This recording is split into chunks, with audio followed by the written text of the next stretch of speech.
students, welcome to all in the physics lecture. Myself Prayuge ma'am from physics department. We are studying lesson number 10, electrostatics. In last session we have studied basic properties of electric charge and Coulomb's law in scalar form. Now in this session we are going to discuss relative permittivity or dielectric constant, then the definition of unit charge and Coulomb's law in vector form. So let us start with the first point, that is relative permittivity. It is also known as dielectric constant. Now consider Q1 and Q2 are 2-point charges placed in a medium like a water. Okay, consider 2-point charges Q1 and Q2 placed in a material medium like water, separated by a distance small r. Then the force between 2-point charges is, now we have studied the Coulomb's law in scalar form, that is F is equal to K into Q1 Q2 upon R square. Okay, this is the Coulomb's law in scalar form. Now the force between 2-point charges when placed in a material medium like water, then according to Coulomb's law, F is equal to K into Q1 Q2 upon R square, where K is constant of proportionality and its value is 1 upon 4 pi epsilon Q1 Q2 upon R square. Okay. Now these 2-point charges, that is Q1 and Q2, are kept in a material medium. So we have used epsilon. Okay. These 2-point charges are placed in a material medium. Whenever the charges are placed in a medium, then we use epsilon. Okay. Whenever the charges are kept in a material medium, then we use epsilon, and whenever the charges are placed in free space or vacuum, then we use epsilon naught. Okay. So first case is when the charges are kept in a material medium, then force between 2-point charges F is equal to 1 upon 4 pi epsilon Q1 Q2 upon R square, and this is equation number 1. Okay. Now second case, now consider when the charges are placed in free space. Okay.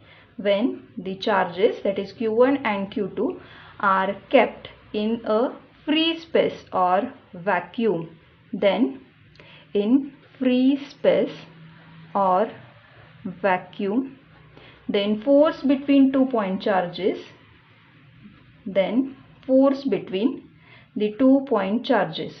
Now this is the force between 2-point charges in vacuum. So here we write F vacuum is equal to, now according to Coulomb's law, F is equal to K into Q1 Q2 upon R square. Okay.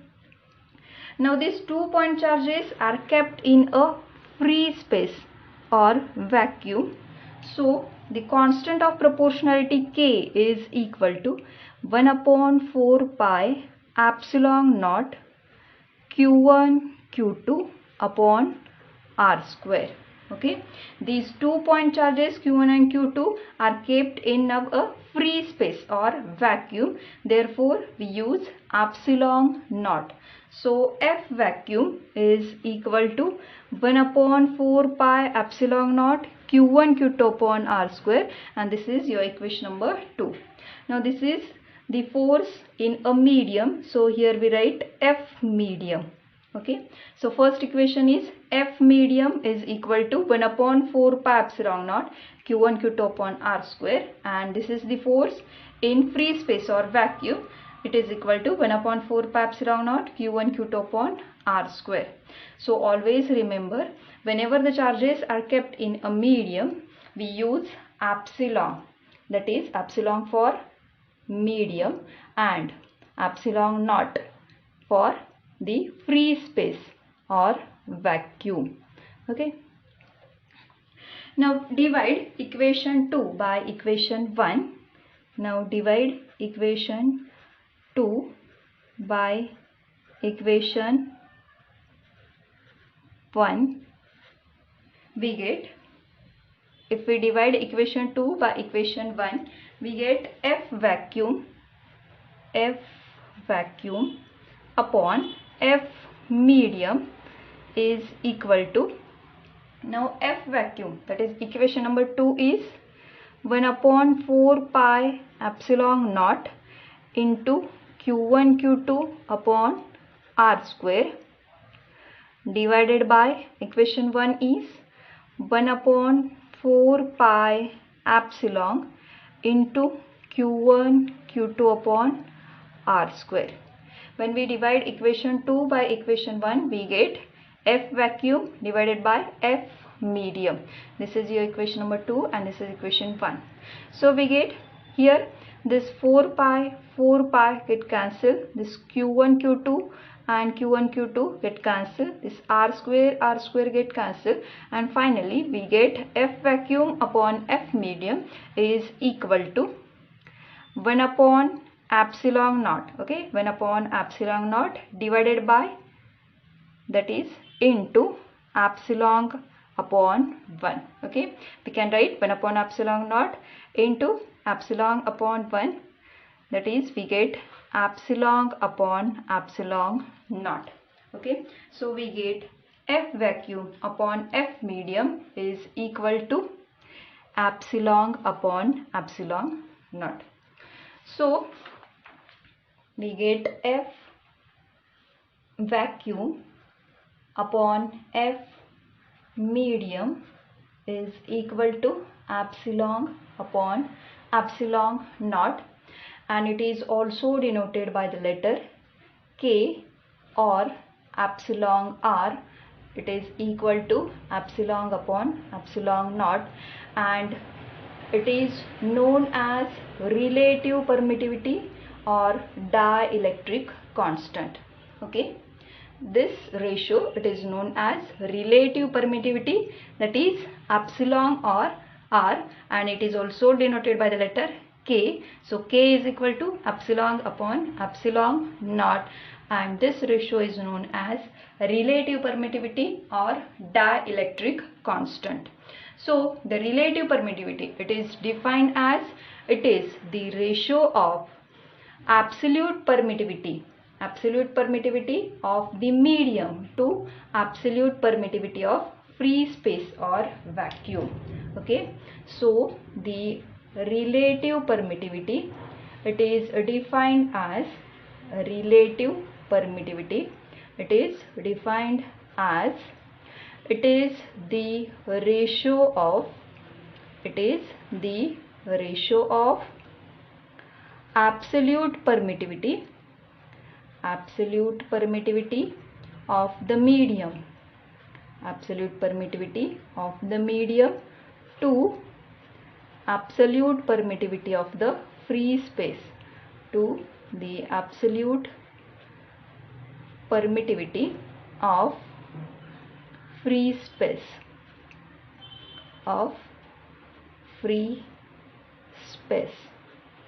or this relative permittivity, it is also defined as, it is the ratio of force between 2 point charges when placed in a vacuum to the force between 2 point charges when placed in a medium, okay.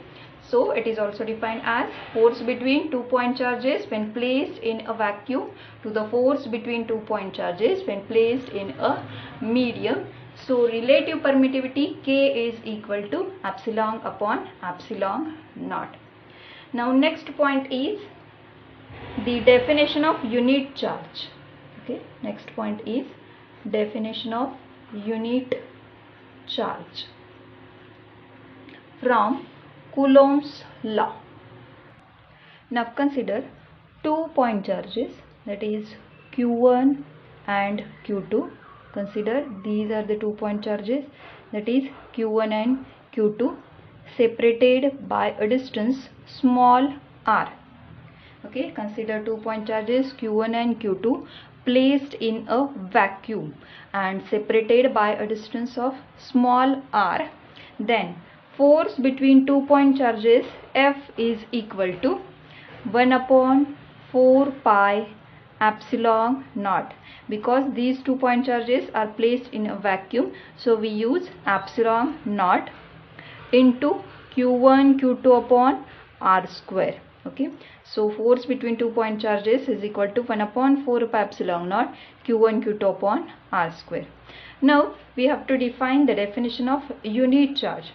So consider, if q1 q2 is equal to 1 coulomb, okay, if the charge q1 q2 is equal to 1 coulomb and the distance between 2 point charges, that is r, is equal to 1 meter, then the force between 2 point charges F is equal to 1 upon 4 pi epsilon naught into q1 q2 is equal to 1 coulomb, so we get 1 divided by distance between 2 point charges is also 1, so finally we get F is equal to 1 upon 4 pi epsilon naught. And this 1 upon 4 pi epsilon naught, it is a constant and its value is 9 into 10 raised to 9 Newton. Okay, so always remember the value of constant 1 upon 4 pi epsilon naught is 9 into 10 raised to 9 Newton. So from this equation, the definition of unit charge is 1 coulomb.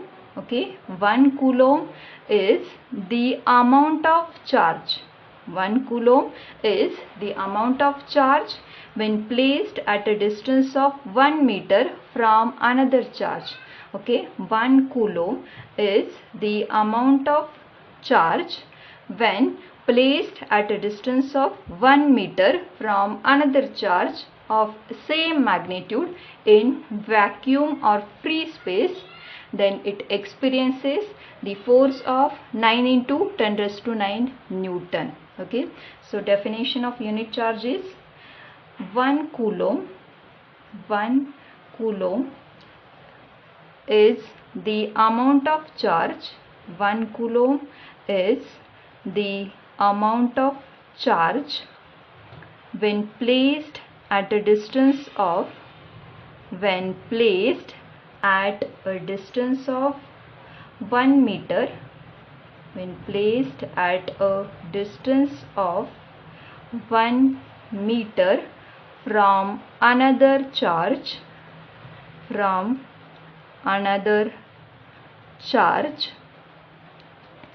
of same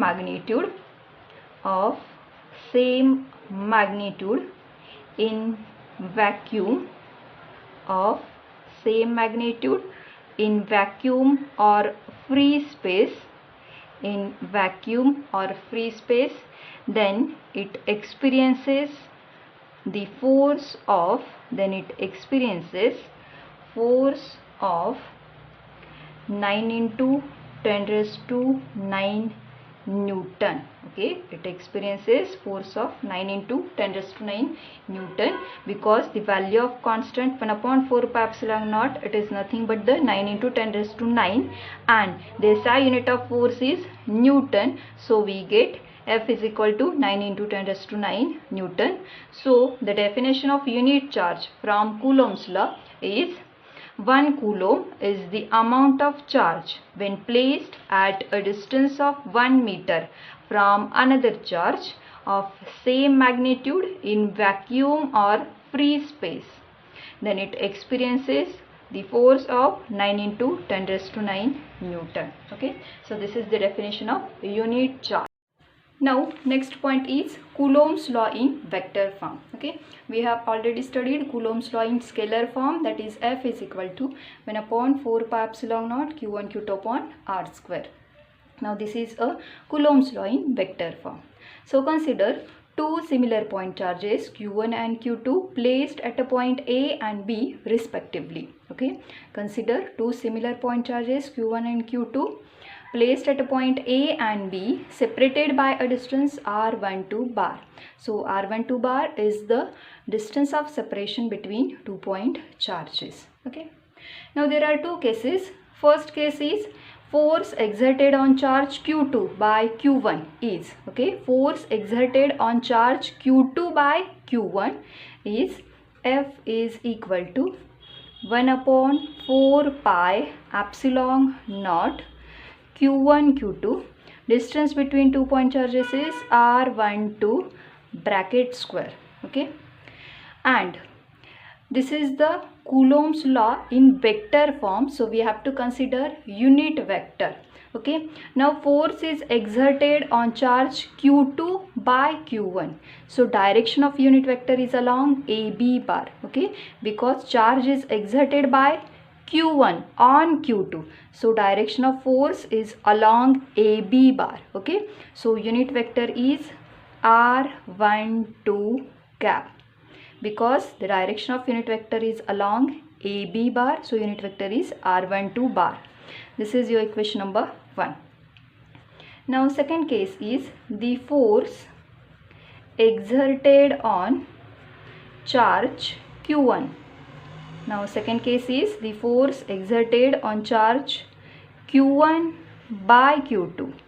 Okay, what is the second case? The force exerted on charge Q1 by Q2. Okay, first case is charge exerted on charge Q2 by Q1. Now the force exerted on charge Q1 by Q2. Okay, so the force F is equal to 1 upon 4 pi epsilon naught Q1 Q2 upon distance is R12 bracket square. Now force is exerted by Q2 on Q1, so direction of force is along BA bar. Okay, and the direction of unit vector is also BA bar, that is unit vector is R21 cap. Okay, because force is exerted by Q2 on Q1, so direction is along BA bar, that is unit vector is R21. Okay, and this is equation number 2. Now from equation 1 and 2 we can write R12 cap is equal to minus of R21 cap. Okay, because the direction of unit vector are opposite, because R12 is along AB bar and R21 is along BA bar, that is the direction of unit vector are opposite. So we can write F12 bar is equal to minus of F21. Okay, so we can write F12, so this is the force F12, sorry, this is the force F21 and this is the force F12. Okay, that is force exerted on charge Q2 by Q1, and this is the force exerted on charge Q1 by Q2, that is F12 is equal to minus of F21. So this is the Coulomb's law in vector form. So we can conclude that the two charges experiences the force of equal magnitude but opposite in direction. Okay, so we can write the charges or the two charges experiences the force of equal magnitude,